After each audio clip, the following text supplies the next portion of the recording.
Does anybody else want to follow that? Oh my gosh, Stella, you are such a gift. That was so beautiful.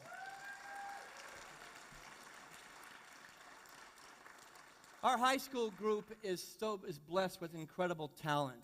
And Stella on one side, and I've got two heavy hitters coming at the end of me here in just a few moments. It's kind of like Beauty and the Beast going on here today. But you know what? I'm not going to claim. What'd you say? Both. I've looked at life with beauty on both sides now, so maybe I'm the cream filling in the middle that's just going to be myself, completely and totally beautiful. Yes? You know, this life, we get to live this life, and we're having experiences, relationships, circumstances are happening every single moment. And how we look at those circumstances is determining the kind of life that we're having, heaven or hell. You are responsible for the life that you were leading, the story that you were telling. And it's amazing how you can have something happening in your life right here, and when you look at it this way, and all you do is go over here and go, oh, that's what it means. That's what it's about. Maybe we could just step back from the story of our life and just go, isn't that interesting? Ever tried that? Good, bad, or otherwise, you step back and go, well, this is interesting. We're about to enter a very interesting time in the unity movement, in the Christian movement. Easter is right, we are right on the precipice, and it is starting. And it's a wonderful, magnificent story, a celebration of the week that changed the world. A mythos, if you will, about the life and the death of Jesus of Nazareth. And here's a time where we get to say, isn't it interesting? Or debate. So many people want to debate. Did it actually happen this way? Well, I'm not going to offer an opinion one way or the other, because arguing about it is a waste of time.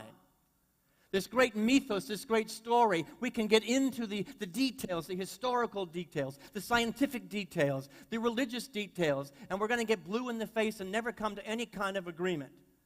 Or we can look at this story and how we can contextualize our life internally and externally to look at it from a different vantage point, to look at it with deeper eyes, to look at the story underneath the story, to look at the story underneath the facts. We can use it to find out what in us needs to be turned over. What has to be turned over? What story no longer serves us that needs to be turned over? What story within us needs to be washed away? Needs to be given up because it no longer creates the heaven that we are desiring? What story that we have been saying over and over and over and over again needs to be crucified so that a resurrection can happen? Maybe not a resurrection, it's just a remembering, a great remembrance of the Christ of our very nature.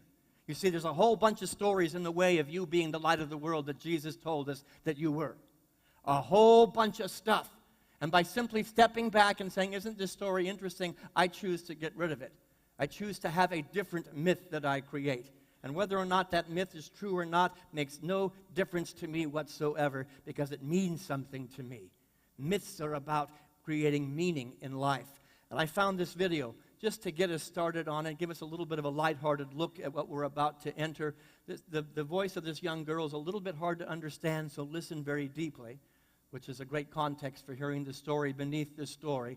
She's Scottish, I believe, but listen to the great merging of two different myths around this time of year.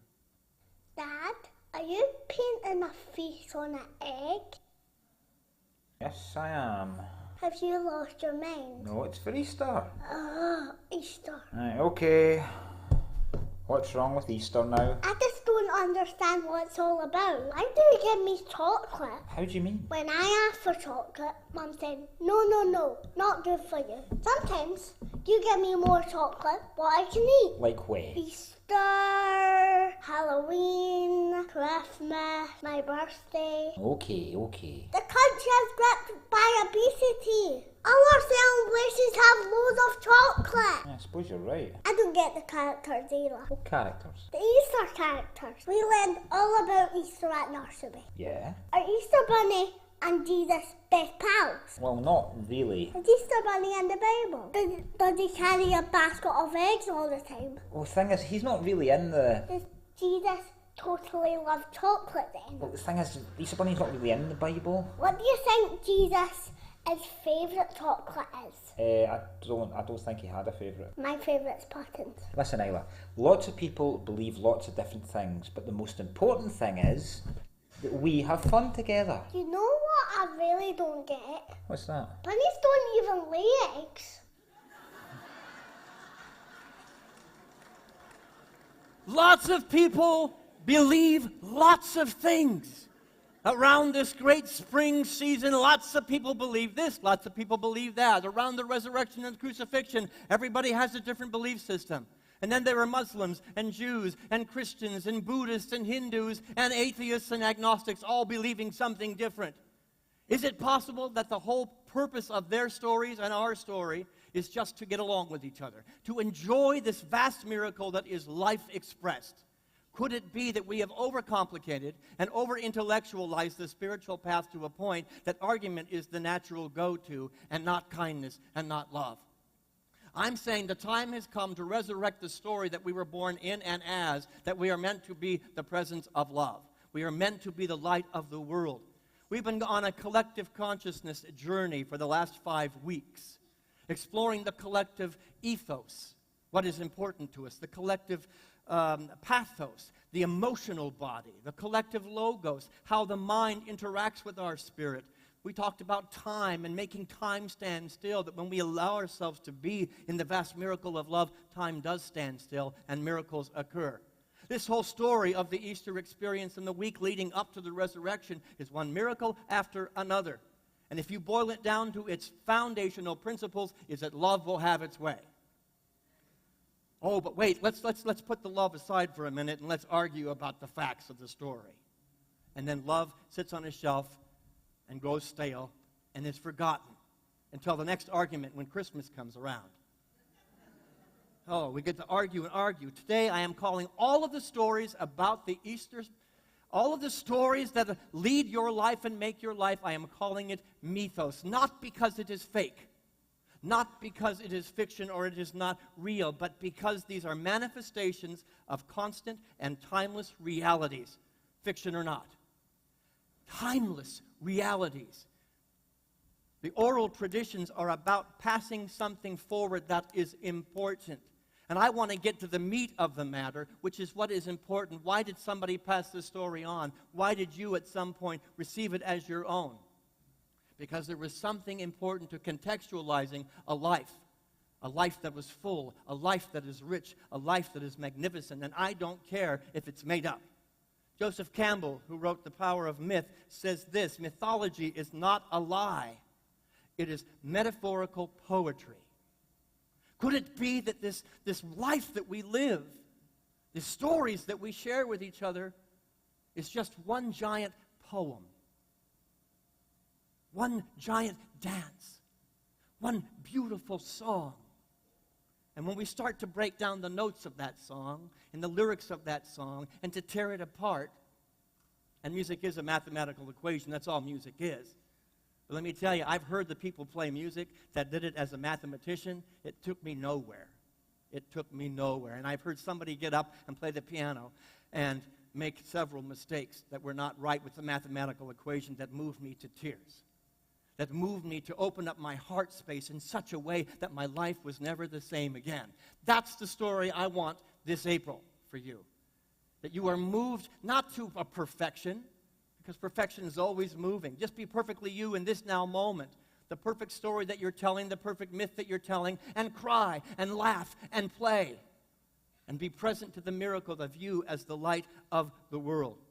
But there are so many myths that we perpetuate in this world. There are myths of spirituality. There are myths of earth-centric focus. Stories about the past, stories about the future, stories about ancestors and heroes of long ago. A whole bunch of myths about God. A whole bunch of stuff that we have made up about God and what God has done, what God is, what God hasn't done, what God is not. Stories of heroes and villains and victims and personalities both godlike and completely flawed and fully human. What they did, what they didn't do that was great, or what they did that was egregious. These myths are as personal as the breath that you just took. You know, it's easy to get engaged in the dialogue and the argument about these great myths that have been perpetuated through history. But let me tell you, myths are being created in this moment by the thoughts that you're thinking. You're creating a story right now based on your reception of what I'm saying, or based on what somebody said to you in the foyer today, or based upon your journey to get in here, or what your brother said or your mom said 20 years ago. You created a story. You created a myth. And it may or may not be true, but its truth is not important to me. What is more important is how is your life contextualized by that story in such a way that life is a more positive place to live in. You see, many stories are made up right in the moment, and new mythology is emerging all the time. Breathe that in for a minute. We are on a human journey, and on this human journey, we create stories when it comes to our common search to give voice to our human longings and our spiritual longings. We create stories about giving meaning to this earthly existence. So stories are not bad. Let's get really clear here. Myths are not bad, true or not. The story you're holding is not bad or good. It just is. You get to make a decision by grace to make a choice. I keep this story. I don't keep this one. Our job as spiritual seekers is to walk into the library of consciousness that is playing right here between your ears and go, there's 1,000 books on the shelves. Some of those books need to be dusted off and taken to Goodwill. Some of those books need to go, you know what, this one no longer serves me. I need to put it down and create the space for a new story to come in. That's what the Easter message is all about. Creating a new story, not something 2,000 years ago, but a light screaming for validation for life within you today. To give meaning to your pain, to give meaning to God, your purpose on earth, to find answers. Stories help us find answers. To give meaning to our sense of belonging to each other as we walk this journey together. Heck, stories are made up just to be understood. Some of those stories are true, and some are completely fiction. Many of the stories that we tell, somebody said at some point, told somebody else, who told somebody else, who told somebody else, and then somebody else heard it, and then told you it was true, and you said, well, it must be the truth. It was on Google. Wikipedia says these stories make up our collective mythos. The story you're playing right now, the thoughts bouncing around your head are making up the collective mythos, because the story you're telling doesn't just affect your individual life. We are intrinsically connected to each other. And so when you tell a story, you're affecting people you'll never meet across oceans. You're affecting people sitting in this room that you don't even know their name, but you're affecting them because they're living in your energy field. Careful the thoughts that you are choosing, because the vibration is infecting everybody around you. Is it infecting it with positive energy or something of a negative field? As spiritual seekers, we need to be a lot less concerned with proving or disproving anybody's story, because we'll argue till we're blue in the face. Ever have an argument with somebody and you're both right? No, it's always I'm right, you're wrong. You're right, I'm wrong. We have to have a winner, and we have created a society and a human race that has to have winners and losers. We've created a myth that has to have a villain, that has to have a victim, that has to have a hero. That story isn't working anymore. And my challenge for us sitting here today as spiritual seekers is to create a new story that does not need a victim, a villain, and a hero. To come up with a new way. And your story, I may completely disagree with your story. I may completely disagree with your spirituality and your religion. But maybe I can resist the urge to make you wrong, to make you bad, and to say, let me put my ears on and listen to your story, because there's something there for me to learn. I may think that your mythology, your religious path, is complete and total myth. What good are we on our journey to oneness, our journey to understanding, by saying it's a myth and you walk away from it? How about we stand back and go, that's interesting. Tell me more. Tell me more. You see, oneness can be born there. understanding can be born there. And I don't care if it's true or not. C.S. Lewis, the great Christian author, says this. Let's put the quote up there. You got it, Wes? Let's read it together. A myth is a lie that conveys a truth. You don't have to agree from your human ego that what that person is saying, what that person is doing is right, is correct.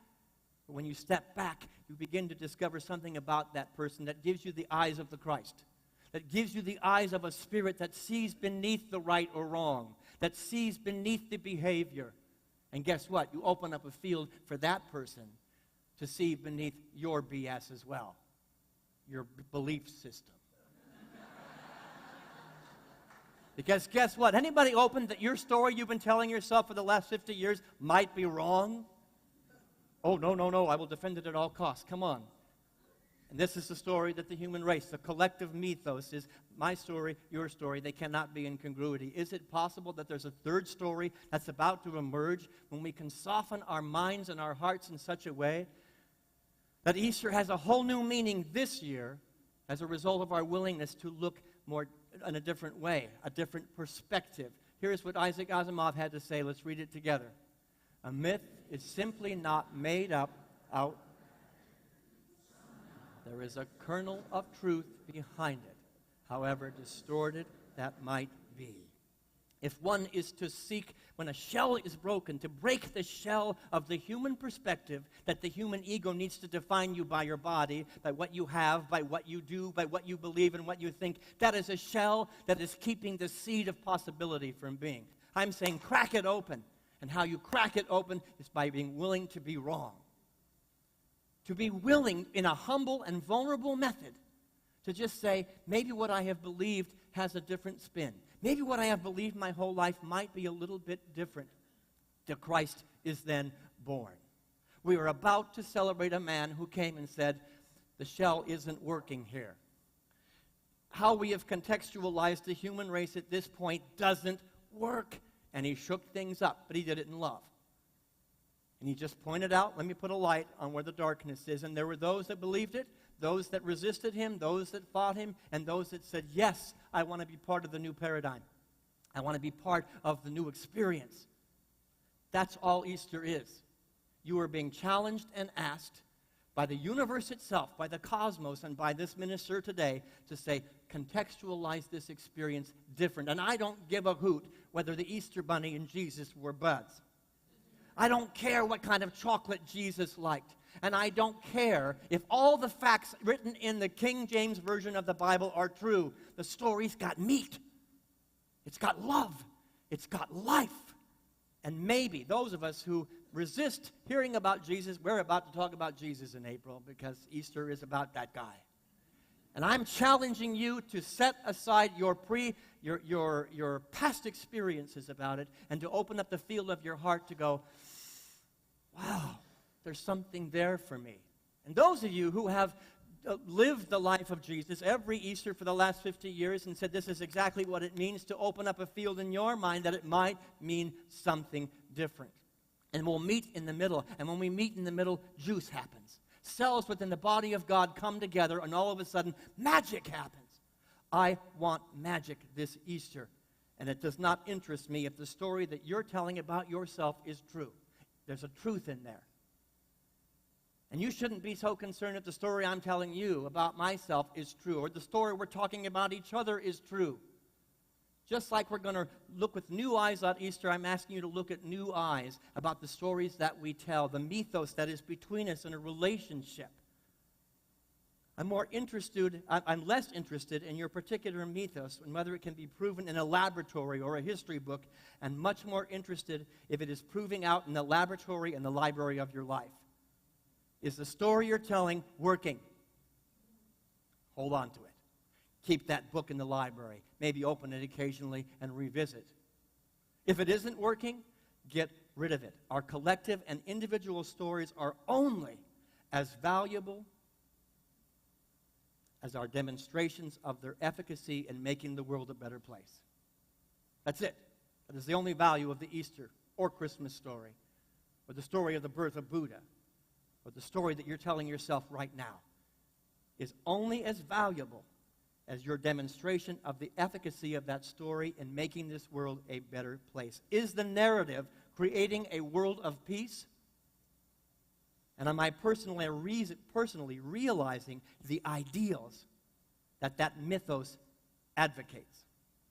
Great. Keep believing it. Guess what? You don't like what you see? Change the story. Unity 101. You don't like the story you're experiencing? Change your story. Change your story, change your life. Say that with me. Change your story, change your life. Let's make it more personal. Change my story, change my life. Say that like you mean it. Okay, that was a good rehearsal. Let's do it again. Change my story, change my life. You got one more of those? Change my story, change my... That is grace. That is grace by my definition. That's my current delusion, my current myth, my current story, is that I can make a different choice at any point in my life. This isn't working. Great. Step back, look at different view, create a new story, and have a new experience, and then something will be resurrected within me. Something good is going to come to life. Many of us are repeating the same stories that you were telling yourself 30 years ago, and you know who you are.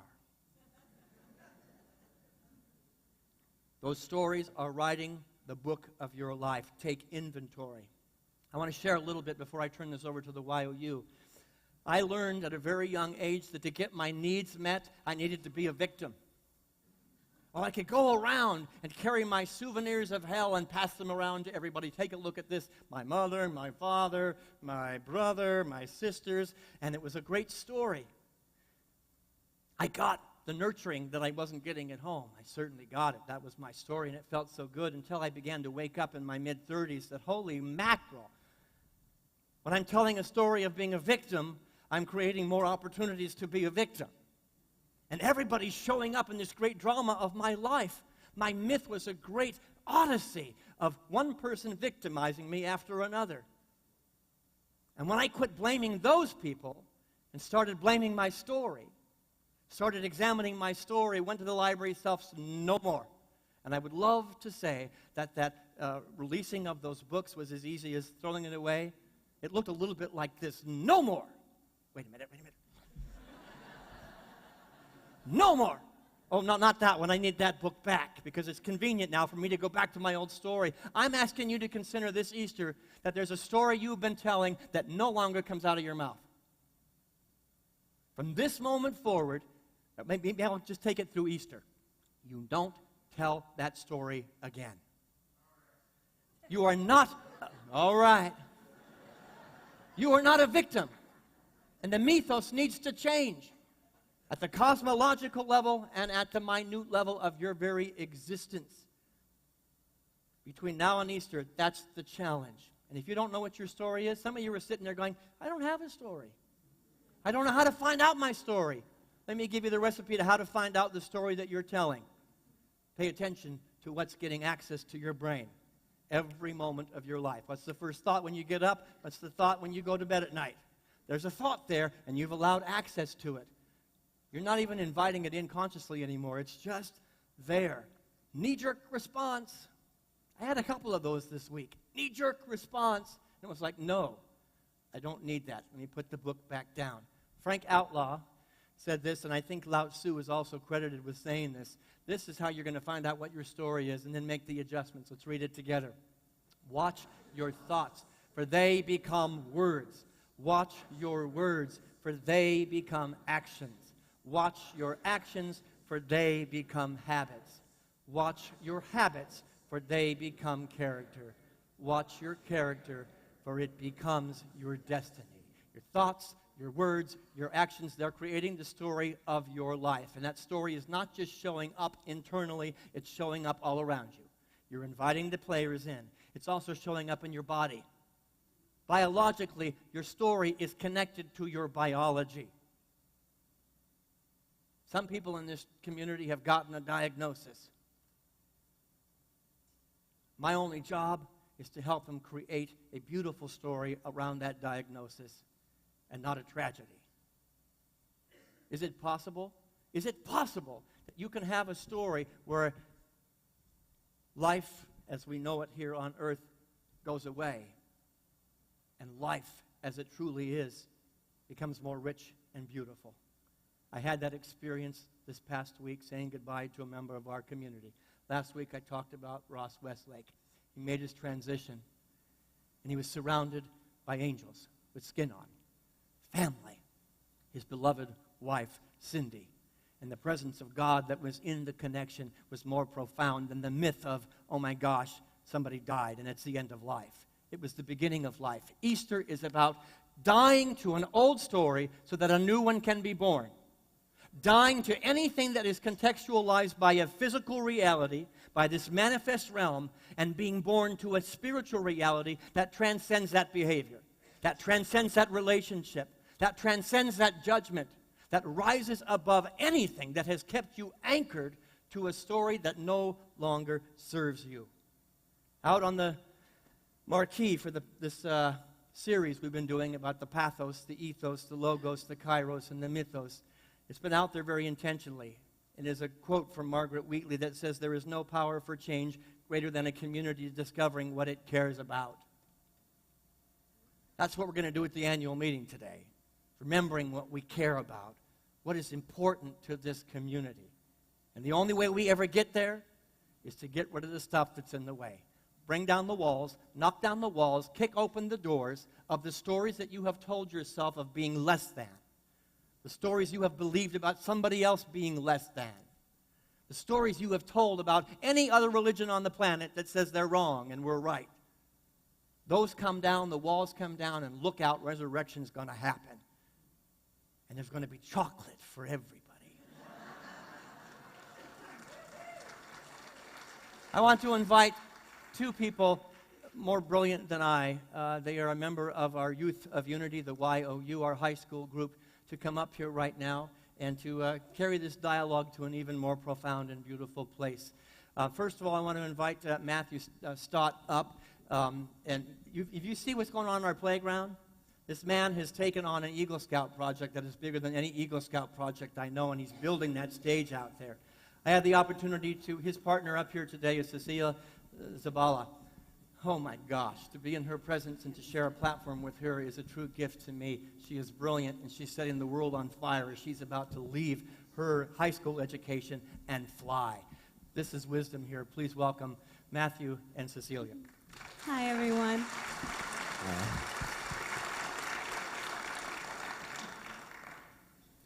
One second. That's why I use paper. Good point. All right, so I'm Cecilia Zabala. I'm Matt Stott. We are seniors in the YOU, and we're very happy to be here. Thank you guys for making this space for us to come and join you today. So today we're going to be talking about the collective mythos. So as you probably know, mythos is a Greek term used to describe an assumption about something, specifically one that has a significant meaning to a culture, religion, society, an individual, or any other group. In 1969, famous analytical psychologist Carl Jung coined the term collective mythos to describe the beliefs that individuals share. They tend to be general, overarching assumptions like violence is wrong and you should spend time with your family. But the problem with collective mythos is that they overgeneralize the complex portions of people's lives. One of the best examples of this is high school cliques. And as the Youth of Unity, we thought it right to talk about them. They were probably the same as when you guys were young. The nerds, the jocks, the geeks, the preps, the druggies, and as I'm naming these, characterizations are probably popping up in your head. I want you to visualize that high school jock. He's bulky, thick-skulled, probably named Chad. That was our idea of him. But a more detailed look may reveal a high school athlete who's successful on the field, but not in the classroom. Not because they aren't capable of learning the content, but because our collective belief is that the jock won't try at school. Why would our teachers waste time trying to pick up the slack when it's just as easy to pass them and let them focus on sports? The jock didn't get the same treatment as another student who might be struggling. Whether the teacher is failing to teach or the athlete is failing to learn, the outcome is the same. They believed that they wouldn't learn, so they never had the chance to learn. The collective mythos made us ignore the individuality of the student. We can talk about the characterizations we see each day, both in and outside of high school, but collective mythos extends beyond that. This other form is the stories we tell ourselves. As we all know, based off of the 30 Unity principle, we create our own reality through the thoughts we hold in our minds. This is what gives us these mythologies so much power over the majority of our lives, for they are not truths, only ideas that have been repeated to us by society and ourselves. The collective mythos that we tell ourselves may be the most influential, as they impact how we see ourselves and therefore view the world. For example, when you look in the mirror, what do you see? What do you think about yourself? How do you think these thoughts influence your day? Everyone has thoughts about themselves, both positive and negative, and these thoughts are internalized and become who you are. So don't convince yourself that the collective mythos is something out of your control. It does not just affect you and your life. Believe it or not, you affect it as well. Through positive affirmation and your projection of love and appreciation, you can make a positive difference. Choose to contribute. Oh, sorry. But I lost where I was. We are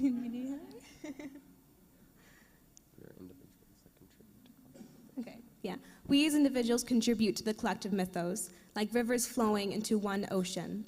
I challenge you to be aware of your contribution to the collective mythos, and I encourage you to explore the power and responsibility that you hold. Choose to contribute love, appreciation, harmony, and acceptance to our collective culture. The collective mythos does not have to be one filled with stereotypes, but one of a culture that teaches beautiful and positive lessons. Thank you, guys.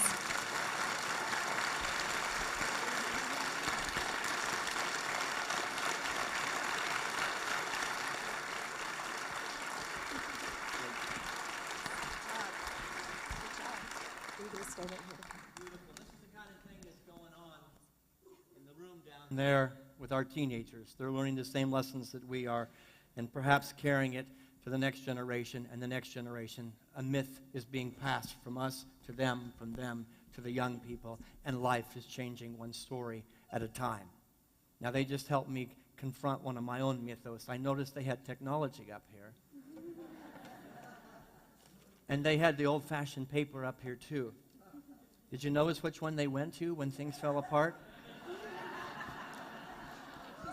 The old dog can be taught new tricks, but maybe not today. We're going to go into a time of meditation, a time of stillness. And I'm going to invite you to open up the field of your mind in such a vulnerable and beautiful way that a new story can emerge in this now moment. Maybe take one story, just one tale that you have told yourself, one stereotype you have held about yourself or another human being. And suspend all judgment, suspend all ego around that story, set it on the shelf, or maybe take it off the shelf for just a moment, and allow Cecilia and Callahan, and another member of our Youth of Unity, to lead us in a meditation. Julie, what are we going to sing going into that? They requested How Can Anyone, which is my favorite song. So how can anyone ever tell you that you're anything less than beautiful? So that song is going to confront a story with at least 100 of us. Live it. Breathe it.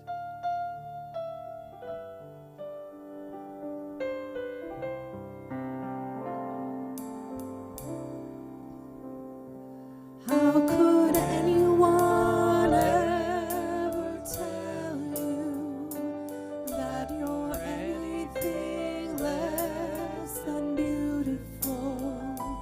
How could anyone ever tell you that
invite you all to close your outer eyes and open your inner eyes.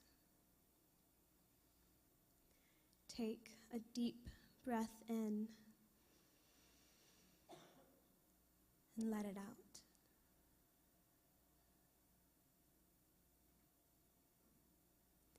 Take another deep breath in and sigh it out.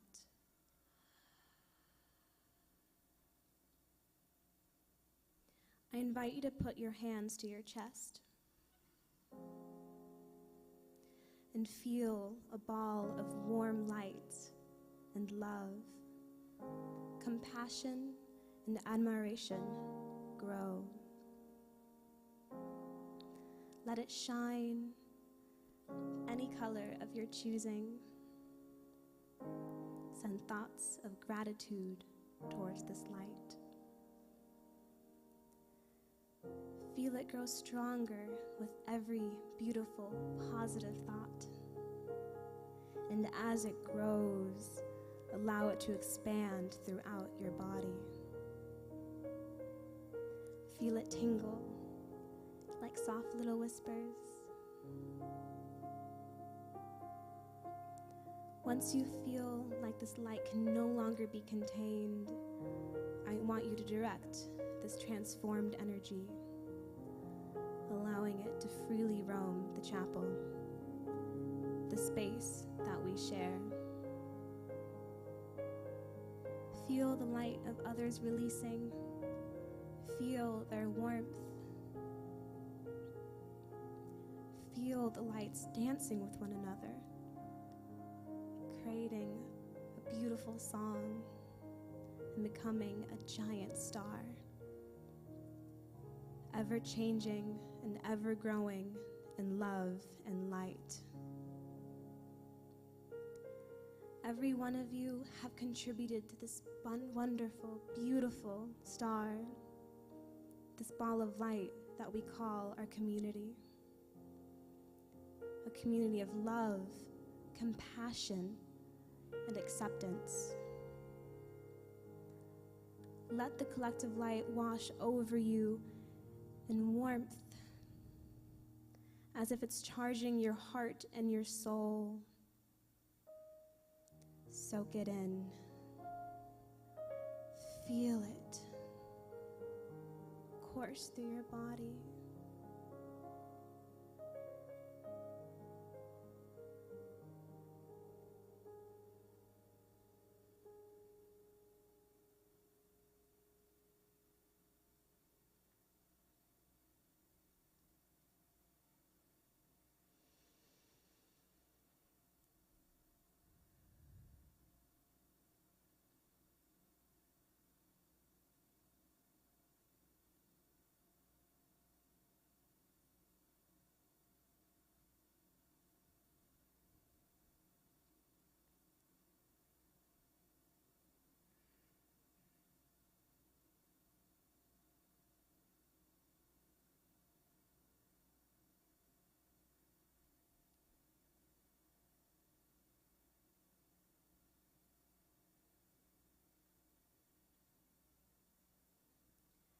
Continue to breathe in this light.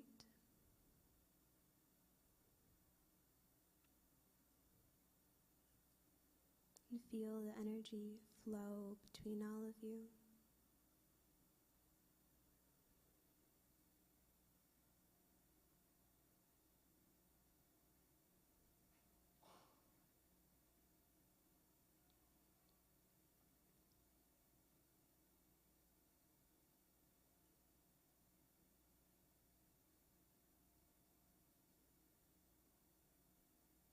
And once you're ready, I invite you all back to this wonderful, beautiful space.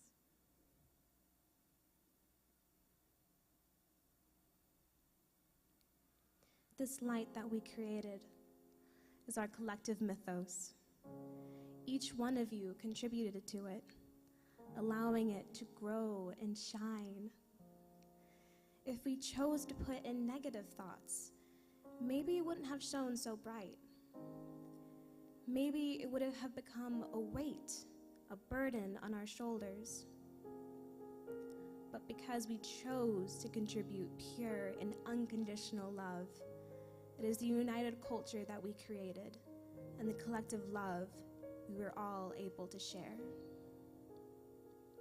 I hope that from this experience, you learn the difference you as an individual make in our community, how your thoughts and messages made a difference in our collective mythos. Remember that this does not just apply to the walls of the spiritual community, but to the outside world as well. So take this light and create more. Constantly contribute your light to your surroundings and create a collective mythos of love and peace. And so it is. And so it is. Joseph Campbell said, I don't have to have faith because I have experience. Let our theology be an experience. I want to thank Matthew, Cecilia, and Callahan for providing that very experience of love. Thank you, thank you, thank you. Thank you. Thank you, Callahan and Cecilia. Okay, so I'm going to invite the ushers to come forward as we prepare our gifts, but I first have one reminder. So we have our really important annual meeting today. Lunch is being provided by our Boy Scouts and our Finance Committee.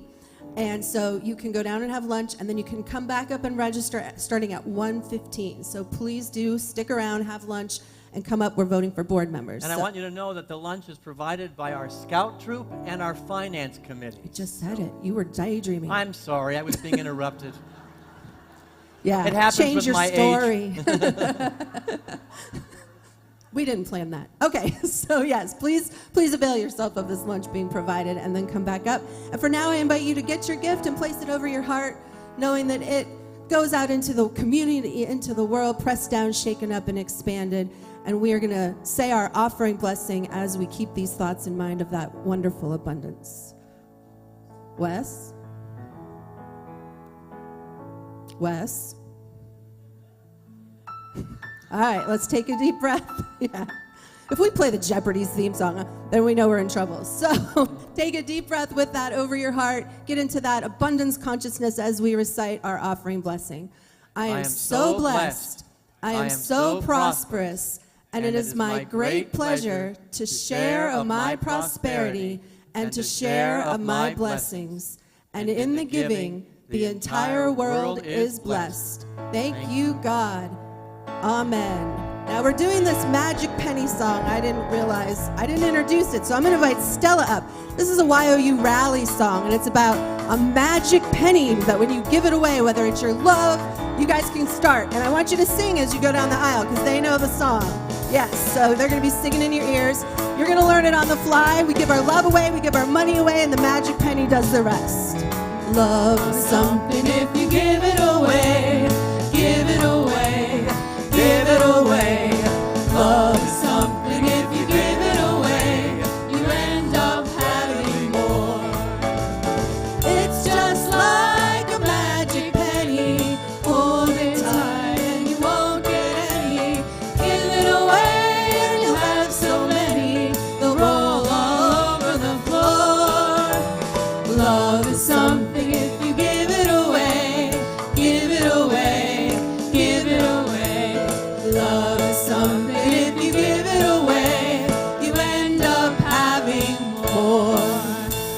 All right, should we do that one again sometime? That's the youth rally, and Stella just learned it on the fly, so we wanted to give her one more round of applause. So now it happens.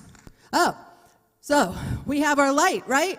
Cecilia led us in that wonderful meditation, so I'm going to invite, where is he? Right here. Here he comes. He sang this little light of mine a while ago, and we're going to just get in the flow. So as you had that light in your heart, this is going to be a dance song. I'm going to invite you to stand up, and we're going to sing this little light of mine. Make it an experience. Make it fun. Picture your light. This little light of mine, I'm gonna let it shine.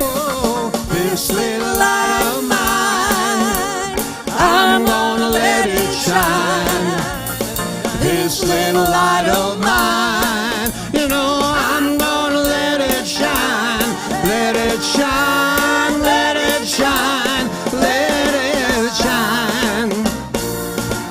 Even in the dark. Even in the dark, you know I'm gonna let it shine. Oh, even in the dark, I'm gonna let it shine.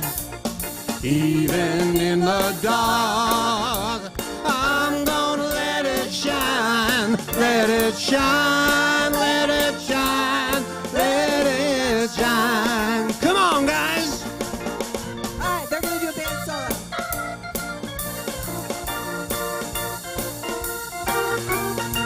Sharing the stage with Michael March. I don't even know.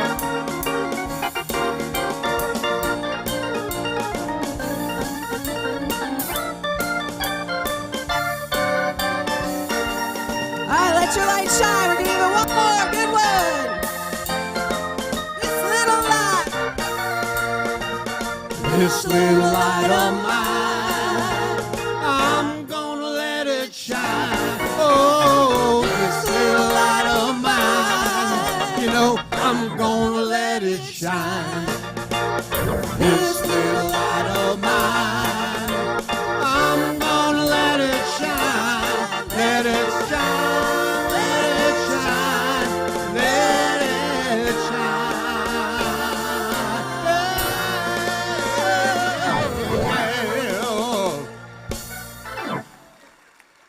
Michael March. Don't you just love him? And so please join hands. So don't sit down. Join hands, join hearts, join spirits, and join Vilma Orego, our chaplain on duty today, in consciousness as we give thanks for what has been received and what is true. I invite you to close your eyes and center the attention in your heart, and we are going to bless this beautiful, beautiful basket for all the gifts that we receive generously from your heart, from your beautiful and conditional heart. And now we pay attention to this box that all the prayers are, and we know that God already answered. We are whole, complete, and well, very well. So thank you for your participation in this beautiful community, and thank you for your generosity. God bless you. Amen. And Thank you so much, I have one Velma. announcement. Will the owner of a white Toyota RMK 9665 see Jim Sanford at the back, please? I don't think you're in trouble. So, all right. So we're gonna sing "Sanctuary," which is our YOU song, and they're gonna let me in here. You guys sing this a lot, don't you? Yeah, we sing this a lot. So that's how we're gonna end with our YOU energy, knowing that we are a sanctuary for each other and the world. Here we go.